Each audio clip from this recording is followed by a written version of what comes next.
What's going on, everyone? This is Luke from South Beach Sports. I'm joined here today by my co-host Matt. Yo, What's going on? So today on today's podcast, we're going to give a first round preview, discuss some of the NBA award finalists, and just give our thoughts and opinions. So to start off today, let's go over the NBA award finalists. For MVP, we have Nikola Jokic, Steph Curry, and big Joel Embiid. Joker. Dude, what do you think? What are your thoughts on these finalists, and who do you think will be the MVP? I mean, I feel like the popular opinion is going to be Steph Curry just because of his name, what he's done in the league over the past since 2016 and Mhm. even before that. But if you've really been watching the NBA this year, there's really only one clear-cut option, and it's Jokic. Yeah. He's played all 72 games. Like he's 26, 10, and 8 on almost, I think he's on 56, 86. I mean, 56, 38, 86 splits. So Mhm. the stuff that he's doing, he hasn't missed a game, and his team is winning. So they Yeah. even stayed afloat without Jamal Murray. So I mean, there really shouldn't be a contest. But the Steph Curry stuff is fun. Yeah, I mean his efficiency has just been insane. I mean, I think really like the media is really trying to push this Steph Curry narrative these last few weeks. But Yeah, when you just look at Jokic's consistency and his efficiency, it's no question in my opinion. Now for defensive player of the year, I know we're gonna have some discussions about this. oh God, I know Rudy, it's coming. Rudy Gobert, Ben Simmons, and Draymond Green, which is very interesting. Who are we So missing there, Luke? Who are we missing there? we're missing a couple of guys. We're missing Bam Adebayo, first Of off, course. of course. I think I'm I'm okay. Draymond at three, because I mean, okay, Draymond really doesn't have a chance. It's Rudy Gobert and Ben Simmons, but I'm shocked that it's not either Bam or Giannis as a finalist. Honestly, I think Giannis is part voter fatigue. And then Bam, I feel like people really weren't watching the Heat this year because of all the injuries that they had. Mm-hmm. And I'm not sure how long was Bam out for. I know he missed some time, didn't he? I mean, he missed a couple games here and there, but he still played. I think I want to say like 65 games. I want to say, Oh, that's not bad then. So I mean, yeah, it's just a media thing there that's what I'm saying. with And it's Bam. like, there was this poll or whatever that I think 18 executives were polled, or 18 media members were polled on who they would vote for. And the results of that poll were crazy. Kentavious Caldwell Pope got a Defensive Player of the Year vote. Yeah, that's ridiculous. You know, He's probably the fourth best defender on his team, which is insane. yeah. But then we got for Rookie of the Year, the three finalists. We got Tyrese Halliburton, LaMelo Ball, and Anthony Edwards. Who do But you we have? didn't say our winners for the Defensive Player Oh, of the we Year. didn't. We didn't. Who do you have, Matt? Who do you have? I personally have Ben Simmons Okay. just because of his just because of his versatility. Like, you see Ben Simmons. Ben Simmons will guard your all-star center. He'll guard your all-star point guard, your all-star shooting guard. It doesn't matter. So that to me, like just the fact that is capable of locking down every single position, no Mhm. matter what it is. I feel Um, like that gives him the yeah. edge. I'm not gonna get into a Bam versus Ben discussion because that'll take way longer than it has to be. But I think, in my opinion, I got Rudy Gobert for the Defensive Player of the Year award. He's at this point, he's without a doubt a top five rim protector ever, in my Yeah, opinion. And I mean, obviously on the perimeter, he's a liability, but what he does with his interior defense is just incredible. And one thing with Ben definitely a Simmons valid that he, option. what happened? That's definitely a valid option. Yeah. Yeah, and one thing with Ben Simmons that I do have to say though is that his help defense and his team defense is something that needs to improve. Like he often gets on screens, he gets when he's trailing, he's often out of the play. He doesn't recover, he doesn't rotate in time. So that's something that Ben Simmons has to work on, in my opinion. But anyways, transitioning over to Rookie of the Year. We have Tyrese Halliburton, LaMelo Ball, Anthony Edwards. Who do you have for Rookie of the Year? Me personally, I'm a little bit biased because Anthony Edwards is one of my top three favorite players, Yeah. but I feel like he genuinely has a better case than LaMelo Ball. I mean, because LaMelo obviously contributed to winning in Charlotte, which is going to be like his main argument. Yeah. But I feel like they would have taken a jump. Even it's obviously LaMelo helped a lot, but I feel like even without LaMelo, they still would have taken a jump, and they didn't perform as well without him, but they were still doing their thing when he was out. Yeah. Anthony Edwards was literally one of the few bright spots, especially when Cat missed that time in the middle of the season or towards the beginning.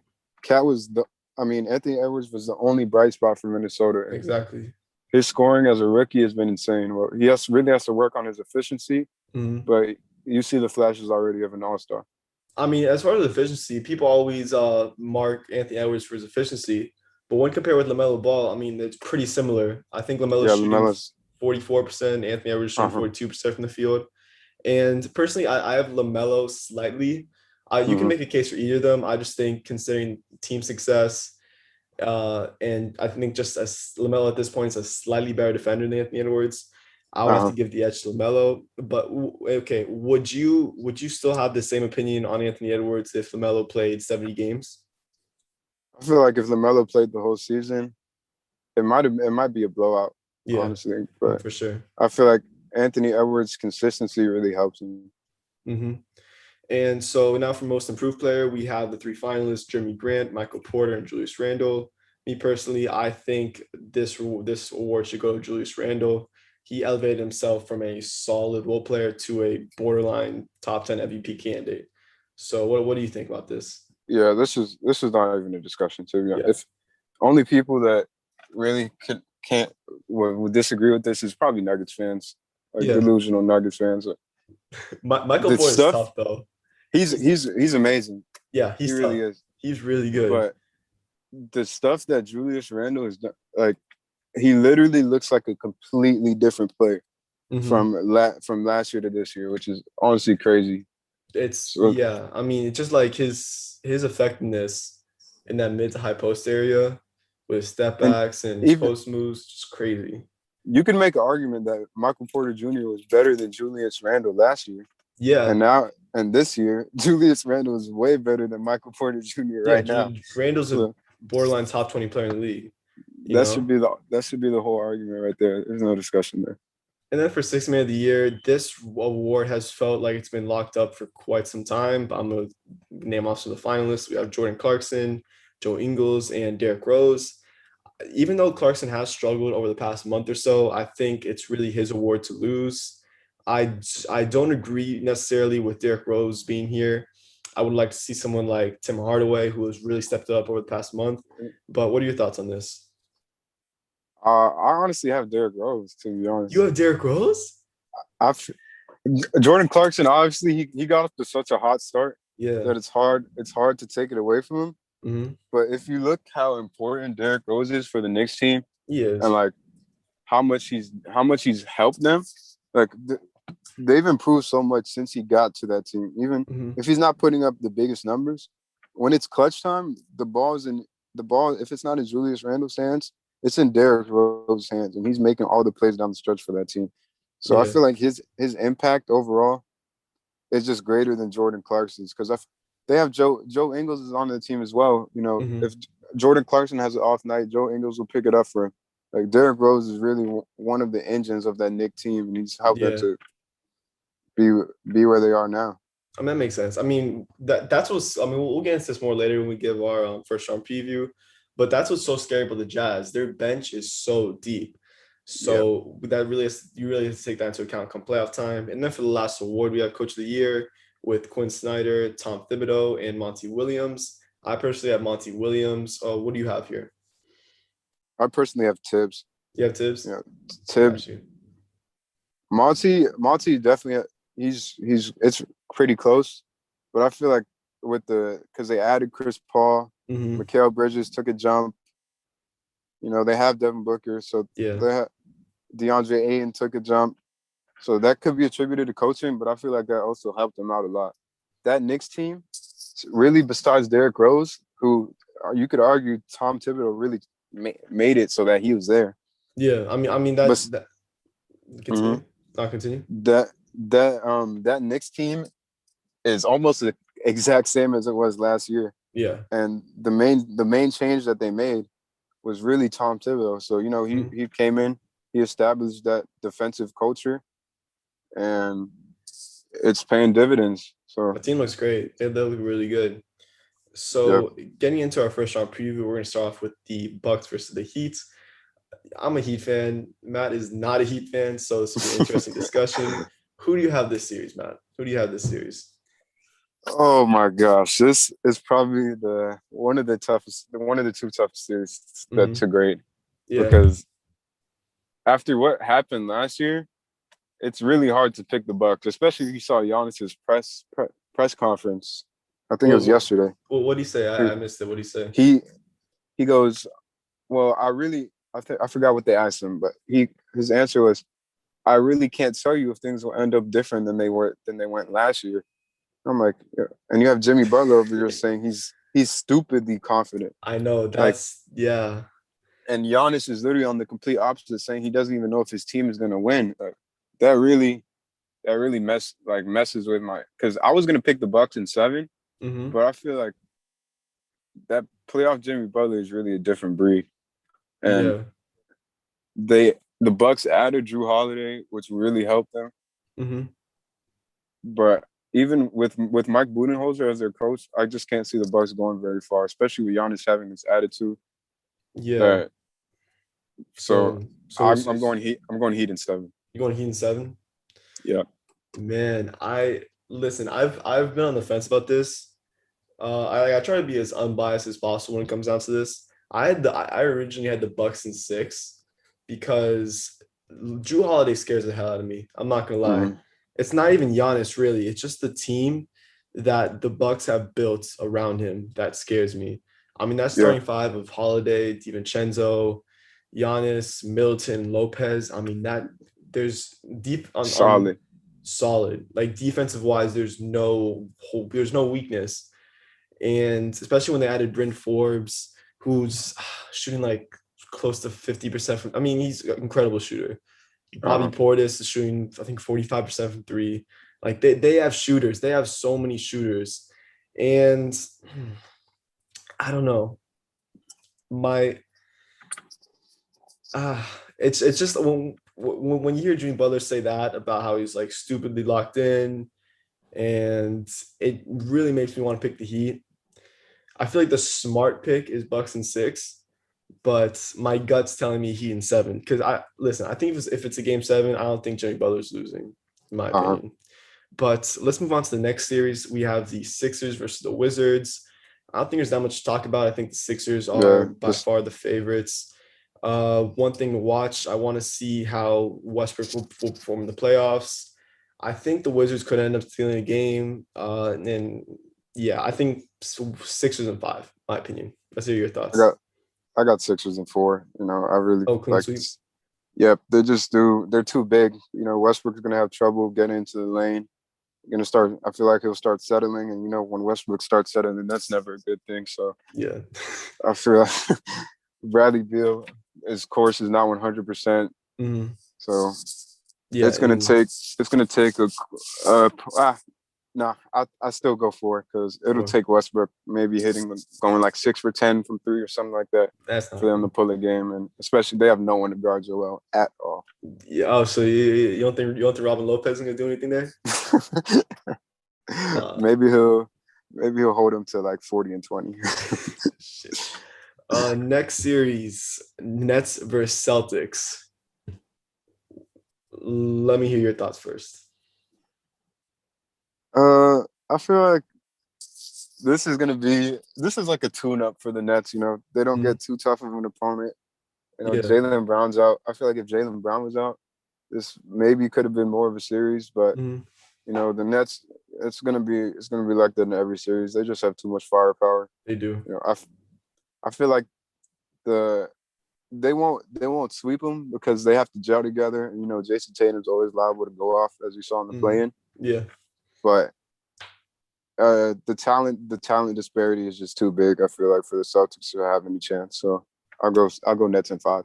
Yeah. I have Nets in 5 too. I think the Celtics will end up stealing either game 1 or game 2 just because of Jason Tatum. Especially when they have Evan Fournier. They have players who can get hot really quick, but at the end of the day, the talent gap is just so wide that, especially when Mhm. you get to like games 4 and game 5, the Nets, it's no contest really. Yep. So the last series in the East, we have the Knicks versus the Hawks. This is like this. I think this is the series that the least amount of people are looking forward to. It's kind of like the boringness series by some, but I think the series could get really exciting. Personally, I go back and forth on this. I'm going to say Knicks in 7, but it wouldn't surprise me at all if the Hawks come out on top, especially with the backcourt of Trae Young, Herter, Bogdan Bogdanovic. The Hawks have a lot of firepower, and I really like the pick and roll combo with Young and Clint Capella. But it's just the Knicks are very well coached, and Mhm. they do have a lot of good veterans in that team with Taj Gibson, who've already played in the playoffs before. So that's why I have Knicks in 7. But let me hear your thoughts. I'm going Knicks in 6. I feel like that Trae Young in his first playoff series, I can't really trust it Mhm. because there's not going to be as many foul calls, which like is a big thing for him. Yeah, And then he's going to have to see defenses that are trapping him, and he's not going to be able to get the same looks that he does in the regular season.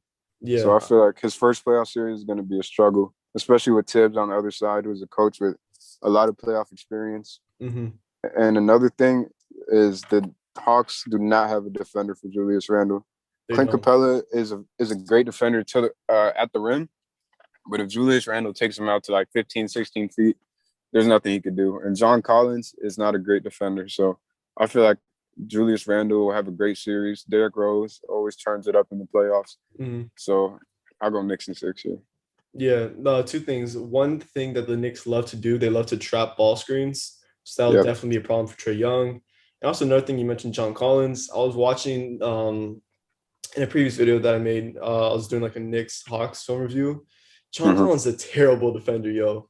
He's a really bad defender. So yeah, I mean, I think when you look at some of those matchups, you just have to give the Knicks the advantage. And now for our first matchup of the West, we have the Jazz versus either the Warriors or the Grizzlies.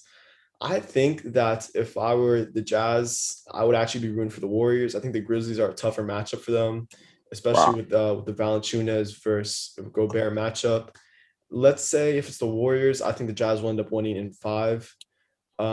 Steph Curry is the third best player in the NBA. He does supernatural stuff. But at the end of the day, you can't win playoff games consistently with Jordan Poole in the closing lineup. You can't. So that's why I think the Jazz would win that series handily. I think the Warriors would steal a game just because it's Curry. The Grizzlies, on the other hand, that's interesting. I really like Kyle Anderson. I think that he's a very versatile defender. Dylan Brooks can get hot easily. I think the Grizzlies will end up stealing 2 from the Jazz if that series ends up taking place. But the Jazz, just with their depth of Ingles, Clarkson, and the firepower of Mitchell, I think the Jazz will end up coming on top. What do you think? I could not disagree with you more. Okay, let's hear it. Well, I personally think that really the Grizzlies don't have a chance tonight. I don't You think don't think Steph Curry is so? gonna. I think it's gonna be a wash after, We'll especially see. with how good of a game they gave the Lakers. Mm-hmm. I and I love John Morant, but his game in the playoffs is not gonna be. He's gonna have to hit jump shots, which he hasn't been able to do consistently all No. year. So I mean, it's gonna be tough for him to get buckets in the playoffs. And then not even if, when the Warriors Mm-hmm. make it to the playoffs, Okay. I I have them in 7 over the Jazz. Now, first of all, Wait, wait, wait, let wait, me, wait, wait. Okay, let me hear this. all right, we all know Steph Curry and Rudy Gobert's history. They're gonna hunt that switch for 24 seconds every Yeah, single time down the court. yeah, And if he gets that switch, you might as well just put 3 points on the board. that's true. So I feel like that'll be a huge weak point for them.